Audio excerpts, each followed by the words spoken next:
What's going on, everybody? Welcome back to the channel. Hope you're all doing well. Thanks so much for taking the time out of your day to click here on another video. And before we get too far into this video, I do want to say I have been dealing with a little bit of a cold, so I am a bit congested. So if I sound a little off in this video, that's why. But let's get into my thoughts on the latest film coming from A24, and that film is called Death of a Unicorn. Written and directed by Scharfman, this film stars people like Paul Rudd, Jenna Ortega, Poulter, Richard E. Grant, and many more. And before we get too far into this video, if you guys are a fan of early reviews like this, as well as up-to-date reviews, retrospective reviews, live streams, and the occasional vlog, then you guys are in the right place, and I'd like to ask you to consider subscribing. But if you're a returning viewer, as usual, thanks so much for taking the time out of your day to come back once again. And like I already mentioned, we're talking about Death of a Unicorn. This is actually a film I had an opportunity to check out last week at an earlier press screening, but unfortunately I had to miss it, but for good reason, as my wife ended up winning us both free tickets to check out Deftones early, which is a band I've never seen live and I've always wanted to. So that was definitely an experience I did not want to miss.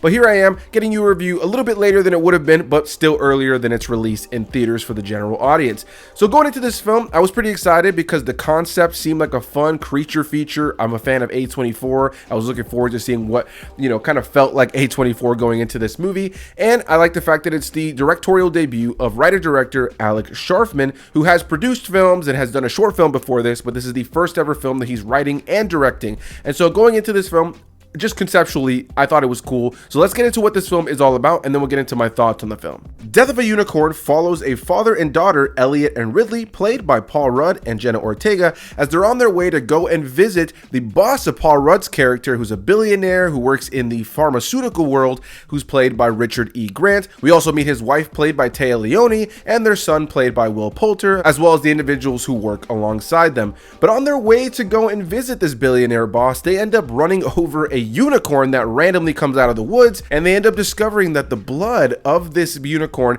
has curing properties, and that's the general gist of the film as they try to capitalize on that. And as the movie progresses, it turns into a flat-out creature feature where the other unicorns in the wood decide to come and take vengeance, and that's the general premise of this film. When I saw the trailer for this film, it looked like a silly, fun, good time. Honestly, I'm a sucker for a good creature feature. I'm a fan of Paul Rudd, I'm a fan of Jenna Ortega, and I'm a fan of the rest of the cast here. And I can start this off by saying that I thought the cast was easily the best part of this film. Jenna Ortega is the main one we focus on here, and I thought that the father-daughter dynamic between her and Paul Rudd, while very conventional in a lot of ways and pretty generic in the world of estranged father-daughter relationships, I thought that the two of them were charming and likable. I don't think either one of them is really giving a performance that is going to blow you away. It feels very much like a Jenna Ortega and Paul Rudd performance, but I thought that their chemistry together was pretty solid, and I enjoyed their time on screen together.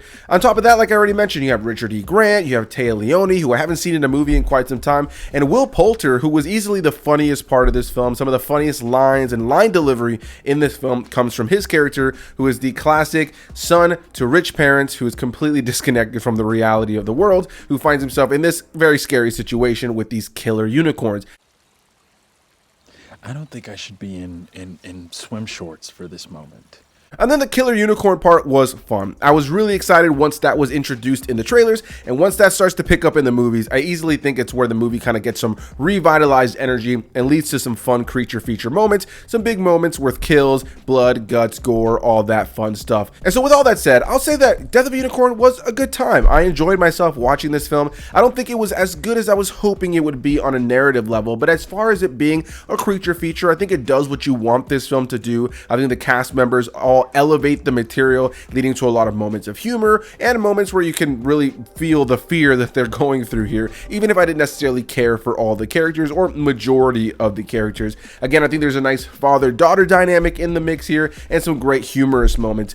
But I was a little bit torn on this film as I was getting closer to the end of it, because while I found this film to be a fun, straightforward creature feature, I feel like it never really did anything to kind of elevate the material. In a lot of ways, it's a very cookie-cutter narrative that feels very safe. It has elements that give it its unique identity, especially around the idea of the unicorns, which is what pulled me in the most. You don't really see unicorns in films all that much, but when they are these days, they're typically, of course, shown as beautiful, majestic, mythological creatures, and very rarely do you see them in the case of this being, the murdering creature that everybody's running from. I think there was a really cool idea to have these unicorns who were actually terrifying in sequences of this film, and there's even a sequence in this film that reminded me a lot of Jurassic Park: The Lost World, world with the two T-Rex parents that are coming for their little T-Rex. There's a moment that's just like that in the movie, and I really enjoyed that, especially since you have Téa Leoni in this film, who of course is in Jurassic Park 3. So I thought that was a nice kind of callback. I have to imagine it was purposeful, and if it wasn't, well, it was a great coincidence. But yeah, you know, overall, when it came down to the unicorn part, I thought that was really cool. I thought that the idea of this movie was better than what was executed here, because you have characters that were enjoyable enough to intrigue me as to where the movie was going, enough for me to have a smile on my face for a lot of the humorous moments, but I honestly never found myself overly connected to the characters, nor did I ever find myself overly connected to the story. A lot of the kills in the film are pretty easy to predict that they're coming. There is not a single moment in this film where I didn't say, oh, that person's about to die, or oh, this is gonna happen here. There were so many moments where a character would be like, shh, be quiet, and then they lean up against a wall to hear what's going through the wall, and I already knew, here comes a horn through the wall to kill that person, and that's exactly what would happen. The film was filled with just a lot of predictable kills, things that I just saw coming 4,000 miles away, and when it came down to the narrative, it felt convenient when it needed to, for the sake of characters being able to do something that maybe it was either over-explained or under-explained. There's a lot of expository dialogue to get you into the lore behind the unicorn so you understand what's going on. And it just overall, narratively, left me feeling a little bit underwhelmed. I just never really found myself overly connected to the characters, and I never found myself really compelled by the story. I found myself more excited to just kind of see how this creature feature played out. And ultimately, by the time we got to the end of it, I thought that was fun, conventional, straightforward, predictable, but enjoyable nonetheless. And one thing that I do have to mention here for sure is the unicorns themselves, the design of the unicorns.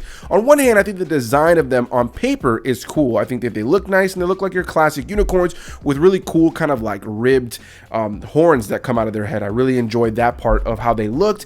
And there are moments in this film where you have a practical unicorn, most notably the dead one, that I do think really look cool. And I like the look of it. I like the textures of the fur and all that kind of stuff. But when it came down to the majority of the time that you see the unicorns in this film, they are CGI. And I've always been an advocate, and I will continue to say it, for films that have cartoony CGI, as long as the CGI fits the tone of the film. And I think in the case of this film, for the most part, because it is going for a little bit of a more lighthearted comedic approach to telling this story, it is something that for the most part, I think that the unicorns did fit into the overall aesthetic and tone of the film.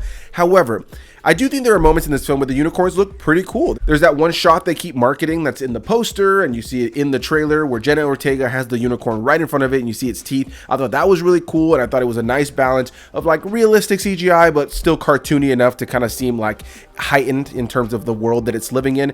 However, as the movie was playing out, I just found myself with so many sequences where I thought that the unicorns just looked super cartoony, like something out of an early 2000s film, and not in the best way. And that oftentimes distracted me. In some ways, this film felt like a higher budget B movie, which I did appreciate as a fan of B movies in their own way.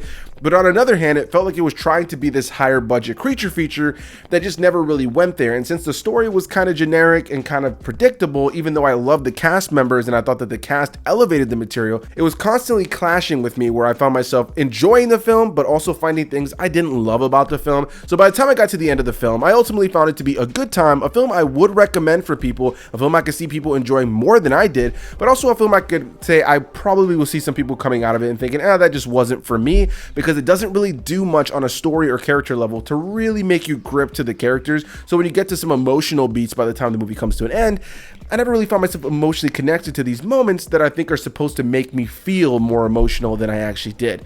With all of that said, I do think that The Death of a Unicorn is a movie that's worth your time if you're a fan of creature features, if you're a fan of A24, or if you're just a fan of seeing a director's first time movie. I think that as a first time director, he definitely had a lot right here, and I look forward to seeing what Alex Scharfman does in follow-up films. But again, I didn't love this film, but I still liked it. I thought it was a good time, and I look forward to hearing what you guys have to say about it. So are you guys a fan of Death of a Unicorn? Are you planning on checking it out? Whatever the case may be, leave any and all comments down below, and I'll see you beautiful people in the next one. Bye-bye.